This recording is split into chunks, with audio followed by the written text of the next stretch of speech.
let me just say it's a tough day in Indiana basketball. You know, when you lose a legend like Bob Knight, who meant the world to me, man, in terms of my growth. I mean, he basically shaped my whole career.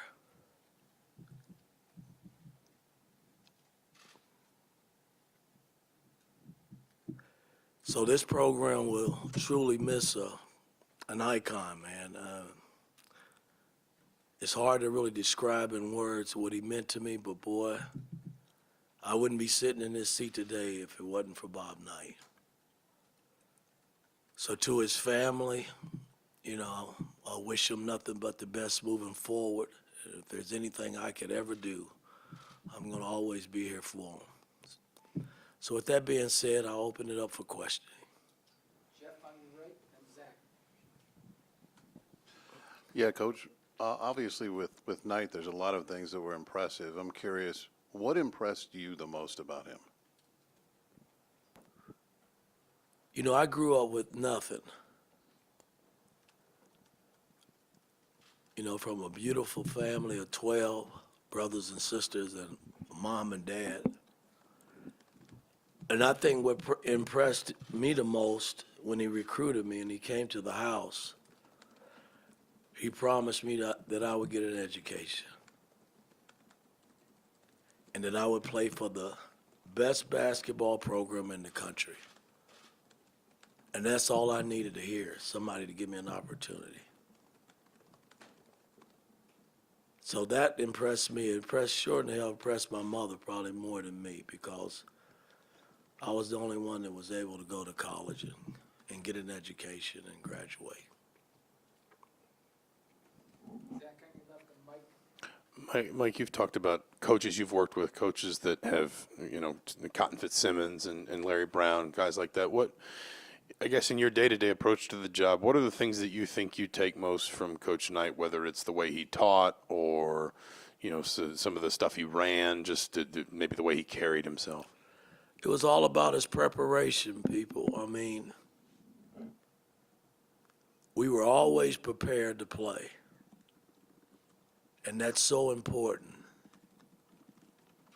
You know, you can will yourself to win, but can you really prepare yourself to really win? And that's what he did when he was here, man. He prepared guys to play at a higher level than most of the teams that he played against, coached against.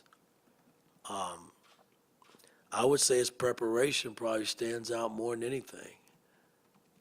Because we never went into a game not knowing what the hell we were doing. We didn't win every game, but we were in a lot of games. And the games that we lost, it wasn't because we weren't prepared. Mike on your left, and Todd. I know Bob has influenced your style, but how do you bring what he did and his accomplishments and his legacy, move it forward to the current generation of players? Do you talk about it? Do you show clips? Like, how do you incorporate that and get them to, because you're dealing with a generation that didn't get to see him coach or didn't get to see your teams play. So I'm just curious how you move that forward and teach that. Well, I haven't changed a whole lot in terms of how I coach.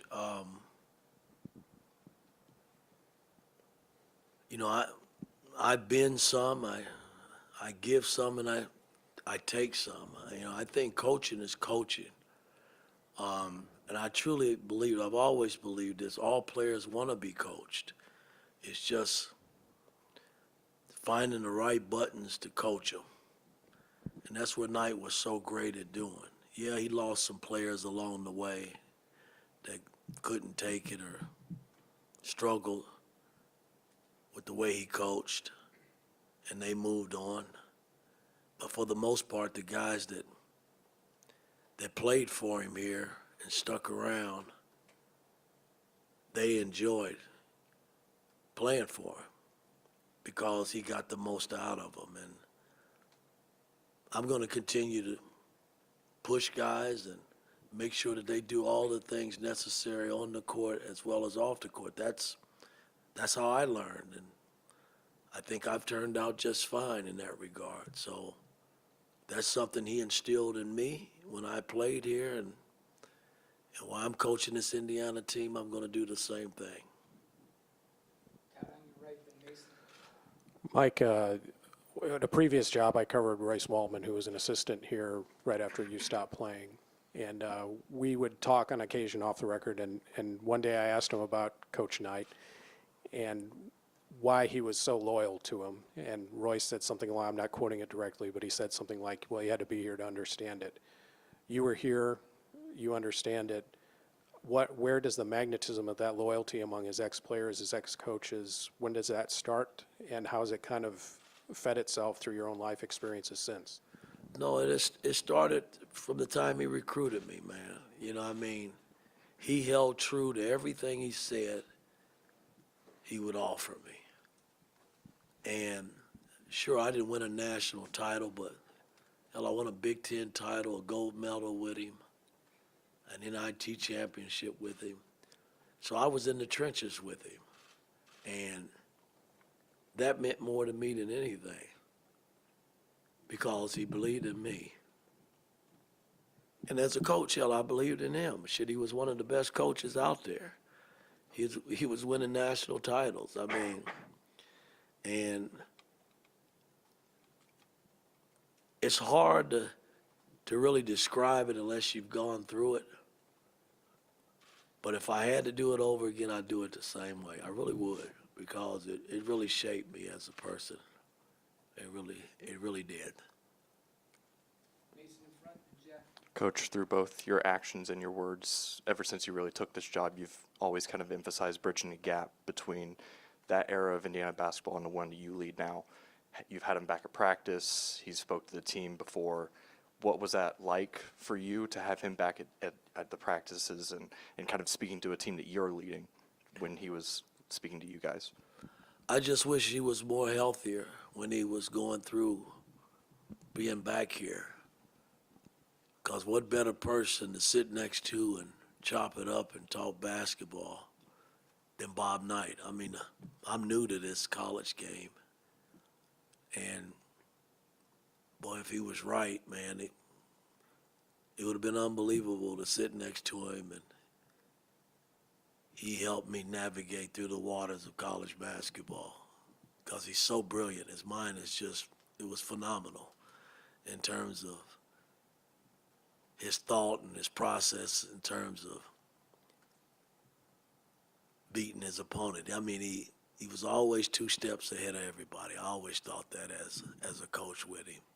He saw things that as players we didn't see. And most great coaches are like that. So that part of it, you know, being back, you know, I think about that all the time because I can still sit and talk to Larry Brown and some of the guys that I've worked with. But I couldn't do that with Coach Knight because his health wasn't there. Jack on your left, and Jim. And Mike, what do you tell your current team about when you played for Coach Knight that you maybe hope that that sticks with them or that they take into their lives? That they can always count on me being there. That's important. After all the things Coach and I went through over the 4 years, I went on to play 11 years and he was there every year. Come see me play here and there. And as a coach, he was always there as a coach. I could lean on him. Hell, he was the reason why I got my first coaching job. Because he had to make a phone call for me to an owner. And he made that call, and the next day I was hired. First time assistant in the NBA. So I would hope my players can respect me enough after they're done playing for me that they can reach back and call me and say, hey, Mike, can you help me if I need it? That's more important to me than anything, and making sure that they're doing all the things necessary while they're here with me on and off the court. that's what I went through. Jim, row 2, 7. Mike, we talked about his preparation and how deep he would get into that and have players ready. And I've heard a lot of players say the games were much easier than the practices. But during the games, his genius would also come out because there are always times where things don't go the way that you expected them to go. But he was able to see things that a lot of people couldn't see. What did you learn? What did you see? What are some of the examples of that? Well, I mean, it's hard to describe it unless you're there on the floor and you're playing the game, and going through it. I think one game that truly stands out is over in Puerto Rico playing for the gold medal. And that meant so much to Coach because of all the turmoil that surrounded that gold medal. And I remember playing Puerto Rico, and we were up, I think, 13 with about 4 or 5 on the clock. Thought we could really coast out and win the gold medal, and they made a hell of a run to cut our lead to 3. And I was the captain of that team, and I remember him calling the timeout. And he grabbed me by my jersey and he pulled me into his face. And from the viewer's eyes, you guys probably thought, hey, he's up to no good. And he pulled me and he said, Woody, don't let us lose the gold medal. And we went back out and went on a 9-0 run to bring the gold medal home. It's just the little things. I mean, he could have not pulled me in and just said, hey, come on, let's go win this thing. But he came to the main source, and that was me being the captain. And the fact that he pulled me in never once entered my mind. It was what he said. And it registered. We got the job done, won the gold medal, and came home. Seth, row 2 on your right, and a couple more. Mike, obviously we all found out the news yesterday evening. I'm just wondering when and how did you hear the news, and just what's the last day been like for you since you heard the news? Well, we had practice. After practice, I went into steam and shower, and Tim Garl came in and told me he had passed. And it was tough. I mean, it's tough.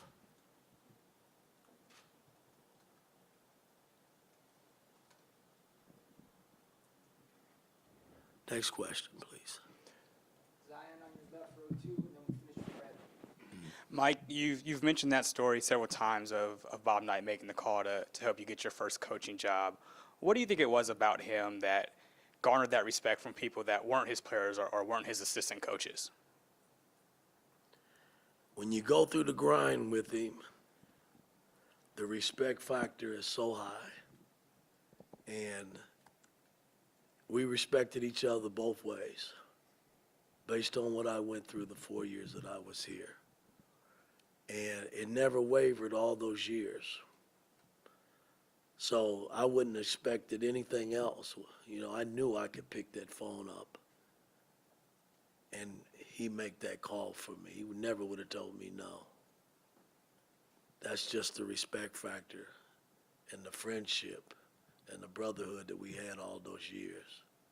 I mean, it was special. I mean, it's hard to describe it, guys, but boy, it was special.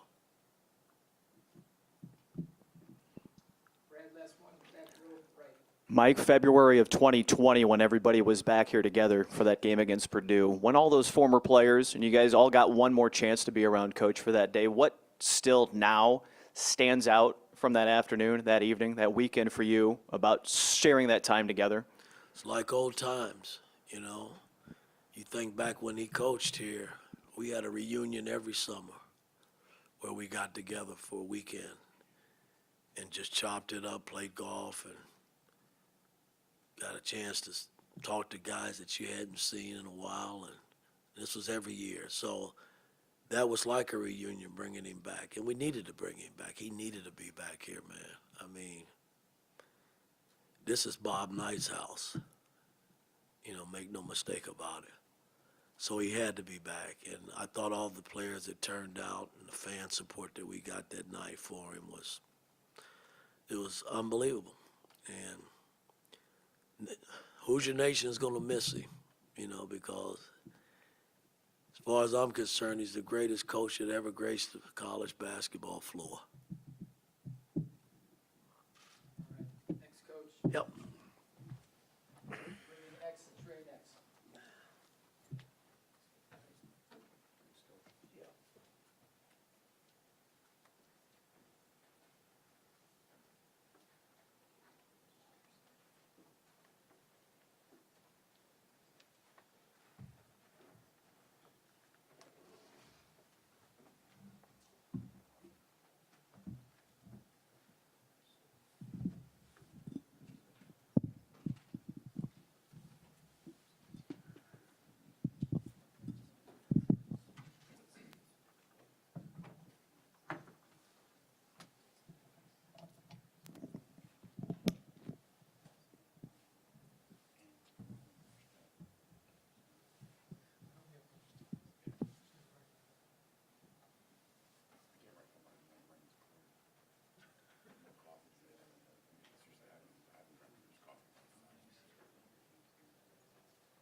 Yeah, for both of you or either of you, in terms of your knowledge of Bob Knight, does Mike Woodson bring that to you guys at all? Does he show clips or does he talk about him?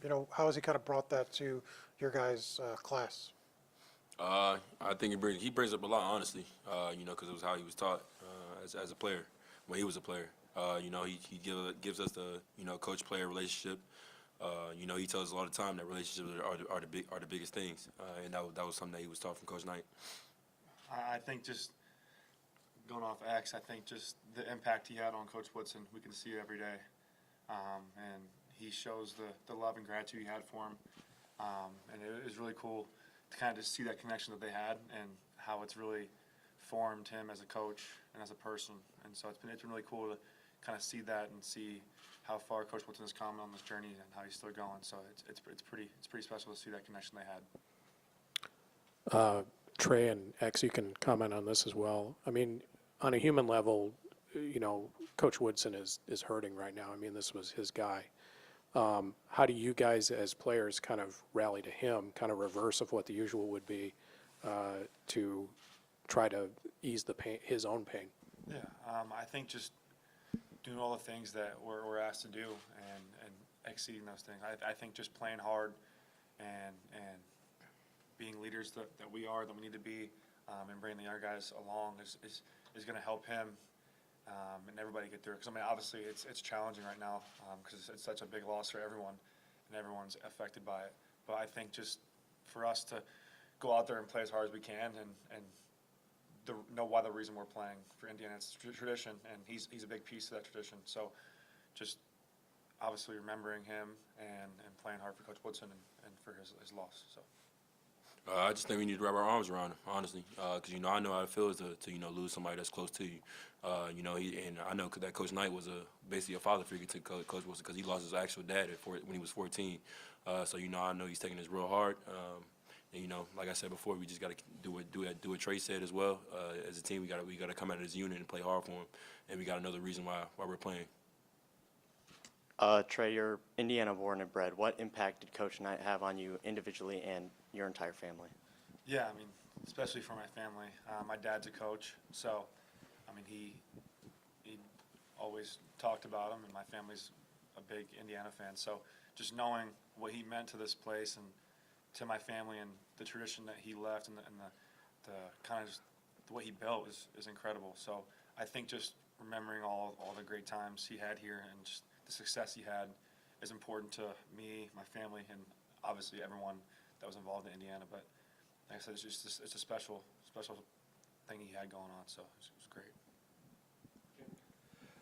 Trey, you're obviously from Indiana, so your history and knowledge of it goes way back. And Xavier, not being from here, what has been the differences of learning about what someone that casts such a large shadow has done for the state, for the fans of Indiana basketball, and what it means to Indiana basketball fans? From being out of state, that was one of the first things I learned. Coach Knight was one of the best, if not the best coach to ever do it. Coach Woodson, he preaches a lot about him. And I know one thing, that when he came to practice, our practices were probably one of the best practices we had, honestly had practice. Because when he came around, it was just like a peacemaker. Seeing a guy that built this foundation is big. Yeah, I mean, go off of that. We knew, whenever he came to practice, we knew it was business, and it's special to see, be able to see him sitting over there and just see Coach Woodson, like his face light up whenever he walked in. It was special to see that.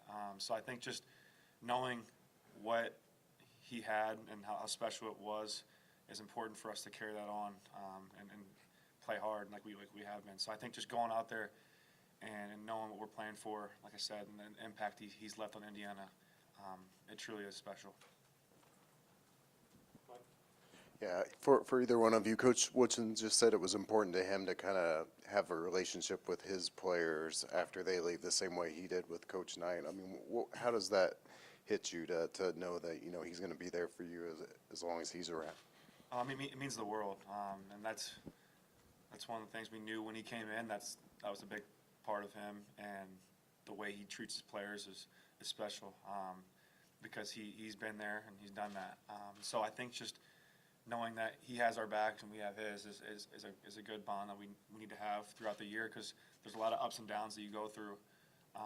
But if you're all there together and have each other's backs, it makes it a lot easier to get through those tough times. So I think just knowing that he's going to be there for us way past basketball is cool to see that as well. Going off what Trey said too as well. He cares for each and every one of his players. I saw it. Not to talk about myself, but I saw it the most when I was down bad and I was hurt. Because I've never been hurt, honestly. But I saw that the most. He cares about his family. Brings people in and takes care of them just like they're his own. Thanks, guys.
Calbert, I guess, as someone who grew up in Indiana, was recruited by Bob Knight, played for Bob Knight, I recognize the answer to this could probably go on for hours, but how would you explain to someone not just who he was as a coach, but almost, I guess, as a persona or as a cultural force in this state in the 1980s, the 1990s, at the time that you were growing up and then playing for him? Oh, larger than life. Everybody wanted to play for Coach Knight and play for their state back when I was growing up, and to have an opportunity to play for the man and to be recruited by him, and I think that's it's unbelievable. I mean that was during that time it was all about playing for your home state and playing for your home school, and having Coach Knight coach you that was the dream came true for me, and I'm glad it happened. Calbert, I've spoken to a lot of former Indiana players and assistant coaches over the years, and the one common theme is the loyalty that ex-players and ex-coaches show to Coach Knight. When did you start to feel the magnetism of that loyalty yourself, and how's it kind of followed you through your life and your life experiences, some of the lessons that he imparted to you over his time? It probably started, obviously my freshman year was kind of rough because, you're trying to get to understand how the man operates. He pushes you so hard, not so much the physical part, but the mental part, trying to get you to understand how this game works and how to compete at a high level, how to be extremely prepared. And then once I finally got it, it's amazing how much respect and admiration he has for you because you're trying to do what he wants you to do. And he knows that you want to win. He knows that you want to compete at the highest level and perform at the highest level for him and for the university and for the program. And that's when I started to feel it. And it got to the point to where, all he had to do was tell me, hey, Cal, you're not playing at your best right at this particular moment. You need to pick it up. And there were some times too when he went fire and brimstone on me too sometimes. So, but that's his coach. He wants to win really extremely bad, and but he wants you to feel that way too. And he's all about team and what it's all about to win as a team and accomplish the same goal. And that was great. That's what's great about Coach. Hey, Cal. Is there a moment, whether it be a game or practice, where Knight kind of really dove into some details and you just kind of as a player went, wow, this guy sees this Freshman year, different. it's like, because, with our motion offense, it was all conceptual. He would talk about, hey, if the big is up, you set it, and you're down, he's going to set a down screen for you. If he's down low at the post, he's going to set a back screen. If he's on the wing and you're at the top, he's going to set a flare screen for you. And I'm like, I'm over there just like, stuff is just, smoke coming out of my ears because you're trying to understand that. And it's not like he throws you into it. He'll show you the concepts, playing 2-on-2, 3-on-3, 4-on-4. But at the same time, then you got to try and make it work when you play 5-on-5 and just stuff like that. And then the defensive concepts on how to be on our help and how we help on the weak side and all those stuff is like, it was just like, man, how's this stuff going to work? But then at the same time, you see it work. Once you understand it and see how it works, I mean, it works miracles. I just think Coach is one of the smartest, coaches I've ever been around. And I think, what he taught back then, was he was ahead of his time. Yeah. Hey, Calbert, have you ever been able to figure out what about your personality and his personality meshed so well to allow you to become the player that you did? My mother. So my mother, I would tell people that my mother was probably more of a disciplinarian than he was. So it kind of made it a little bit easier. But I always tried to be like, I was one of those guys. Like I was very competitive, but at the same time, if he yelled at me or tell me something or said something to me, or you're not doing such and such, and I said, okay, I'll show you. I'm going to show you. And then once I show him, he'll go over there and sit right down and shut up. So that's just, that's the type of relationship we had.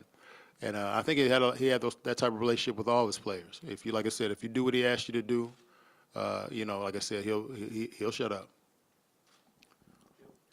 Calbert, you've kind of alluded to it a few times, but the approach that Bob Knight took, it seemed to be more of a teacher than a coach.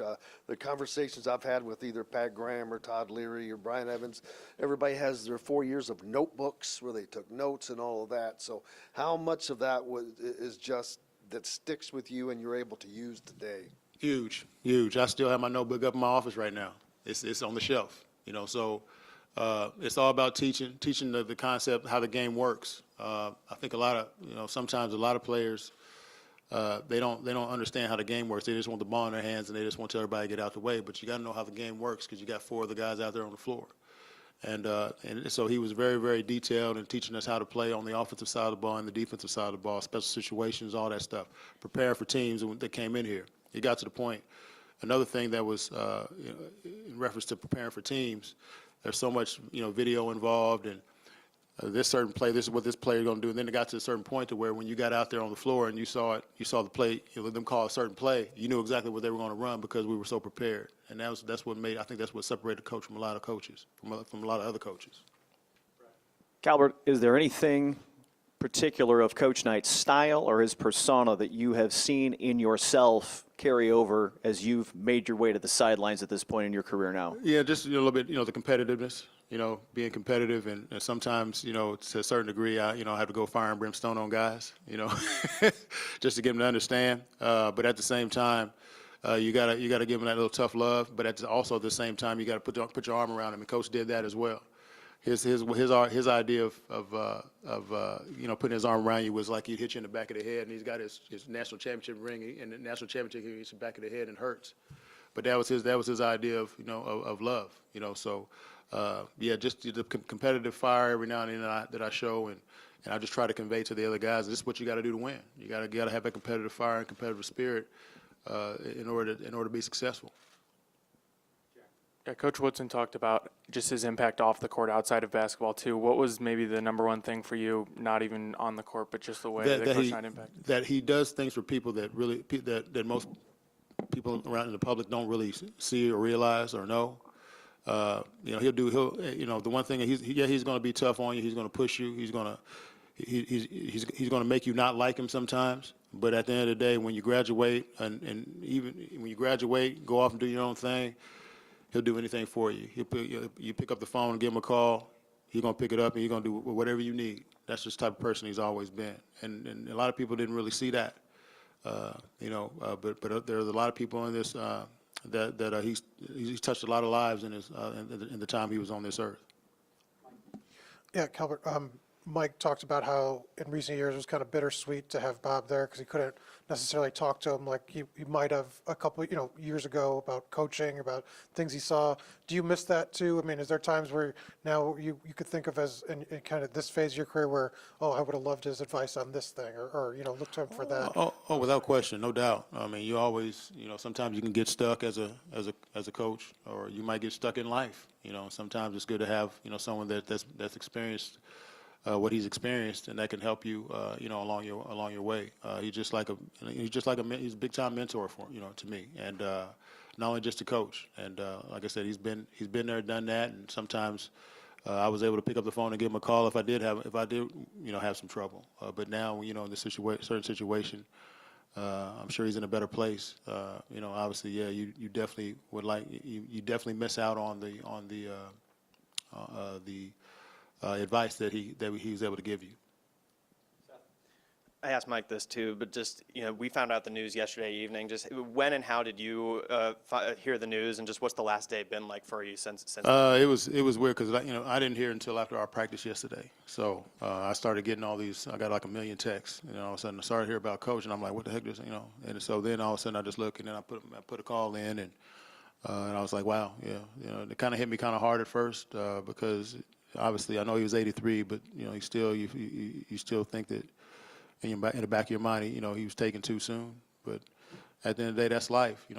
Time is undefeated, and we're all going to be there at some point. So, but I know he lived a nice, full life, and he had people around him that loved him, and and he was, like I said, he's one of the greatest coaches I've ever been around, and the world lost a great man today or yesterday. Calbert, I know you and Coach Woodson, and of course all the players that played under Bob Knight, have your relationship with him. But what do you think it was about him that really garnered the respect for a lot of people that didn't play under him or coach with him? I'm sorry, say that one more time. What do you think it was about Bob Knight that garnered the respect from people that didn't play under him like you did? Oh, well, I mean, just his accomplishments and, you know, obviously what he's done on the basketball floor. Obviously, when you're in business, any type of business sport, you don't, you know, anything of that nature, you're always going to, if you do your job well, people are going to respect that. And, you know, I think he did his job really, really well, and people respect that. So I think that's one of the things that he's been able to do. And I think it's great. I mean, like I said, you know, you guys are in your field. I bet I'm sure you guys are the tops of your field. So I got a lot of respect for you because you're doing your job to the best of your ability. So I think that's what, you know, the impact Coach Knight has had on a lot of people. All right, thanks, Coach. Thanks, guys. Appreciate it.